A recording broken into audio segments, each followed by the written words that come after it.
You think you know what a narcissist looks like. Arrogant, selfish, charming on the surface, cold underneath. But here's what nobody tells you, and what the latest neuroscience has only just begun to confirm. The narcissist is one of the most psychologically fragile people in any room. And once you understand what is actually happening inside their brain, everything they did to you will finally start to make sense. Narcissism is not what most people think it is. It is not confidence. It is not even arrogance. At its core, narcissism is a psychological defense system, built early, built fast, and built to survive. Research published in the DSM-5 describes narcissistic personality disorder as a pattern marked by grandiosity, an insatiable need for admiration, and a profound inability to genuinely connect with the emotional world of another person. But the word that matters most in that definition is not grandiosity. It is need. The narcissist does not feel powerful. They feel empty.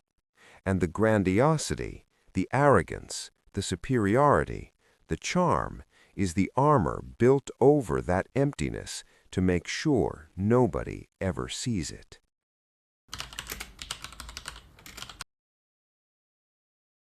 Here is where it gets genuinely fascinating.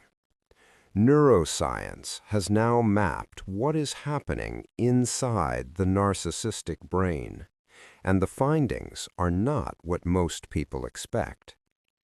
Research from the frontiers of behavioral neuroscience found that individuals with narcissistic traits show reduced gray matter volume in the anterior insula, the region of the brain most responsible for emotional empathy. Think of the anterior insula as your brain's empathy antenna. In most people, it fires constantly, picking up the emotional signals of people around them, creating the felt sense that other people's pain matters. In the narcissistic brain, that antenna is structurally weaker. This does not mean they feel nothing. It means the signal between their brain and other people's emotions is faint, distorted, and often completely missed.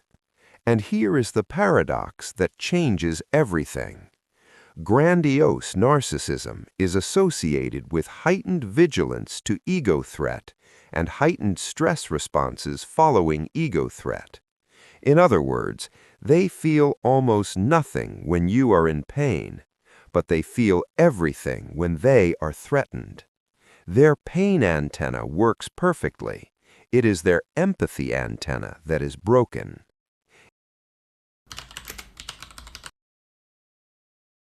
So, where does this come from? The genetic basis of narcissism underscores the importance of early attachment experiences and parenting styles, with neurobiological underpinnings including empathy deficits, emotional regulation issues, and reward processing differences. In most cases, the narcissistic personality was formed in a childhood environment where one of two things happened. Either the child was excessively praised, told they were extraordinary, special, above others, and never learned to tolerate being ordinary, or the child was severely neglected or shamed and built a grandiose self-image as a protection against the unbearable feeling of being worthless. Two completely different childhoods, one outcome. A person who cannot sit with their own ordinariness. A person for whom criticism, no matter how small, lands like an annihilation. This is called narcissistic injury, and it is the engine behind every rage, every cold withdrawal, every charm offensive that follows. It is not confidence. It is not arrogance. It is need.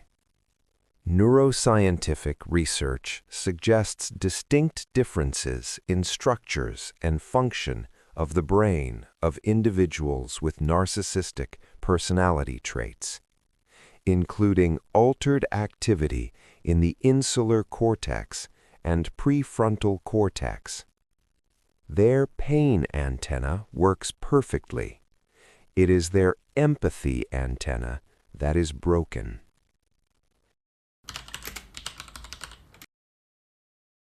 If you have been hurt by a narcissist, understanding this does not mean you excuse what they did. It means you stop taking it personally. Because here is the truth. Their behavior was never really about you. It was about a wound so old they cannot even remember getting it. A need so deep that no amount of your love, your patience, your perfection was ever going to fill it. The complex web of narcissistic traits, from an exaggerated sense of self-importance to a pervasive lack of empathy, poses significant challenges not only to those directly affected, but also to the broader social setting. You were not the problem. You were simply the person standing closest to someone who had never learned how to stop bleeding. The narcissist will likely never see themselves the way you see them. Their brain, literally, structurally, was not built to hold that kind of self-awareness without enormous pain. But you can see them clearly now, and that clarity is how you finally stop waiting for an apology that was never going to come, and start giving yourself the understanding you were always trying to give them.